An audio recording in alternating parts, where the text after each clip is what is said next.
Quetta press club में Pakistan veterinary medical association के सदर डॉक्टर अल्ताफ बलोच, नजीबुल्लाह दुम्मड़ और दीगर ने प्रेस कॉन्फ्रेंस का इनेकाद किया, जिसमें उन्होंने बताया कि हाल ही में रिटायर्ड होने वाले डायरेक्टर जनरल रिसर्च को बाद अज़ रिटायरमेंट दोबारा जिम्मेदारियां सौंपी जा रही हैं और मज़कूरा शख्स को नवाजने के लिए इस हवाले से किसी कौमी अखबार में कोई इश्तिहार शाया नहीं किया गया, बल्कि इंतहाई खुफिया तरीके से इस मामले को आगे बढ़ाया जा रहा है।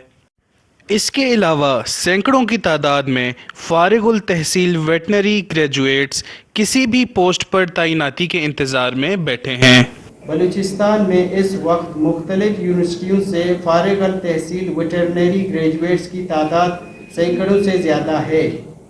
PVMA बलूचिस्तान ये मुतालबा करती है कि बेरोज़गार वेटरनरी डॉक्टर्स की कमी को पूरा करने के लिए हर विंग में कम से कम 300 पोस्ट मंजूर किए जाए और ये सिलसिला सालाना बुनियादों पर मुस्तकबिल में भी जारी रहे।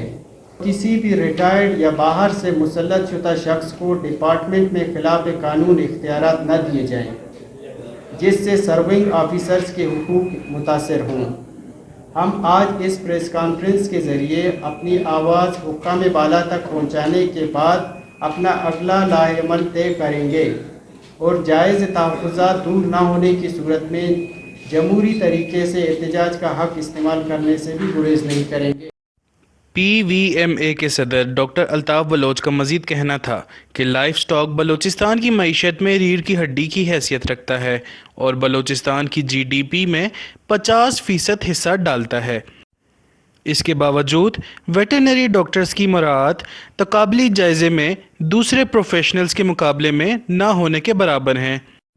उनका कहना था कि जायज़ तहफ़्फ़ुज़ात दूर न होने की सूरत में एहतजाज का हक़ इस्तेमाल किया जा सकता है। वश न्यूज़, कोयटा।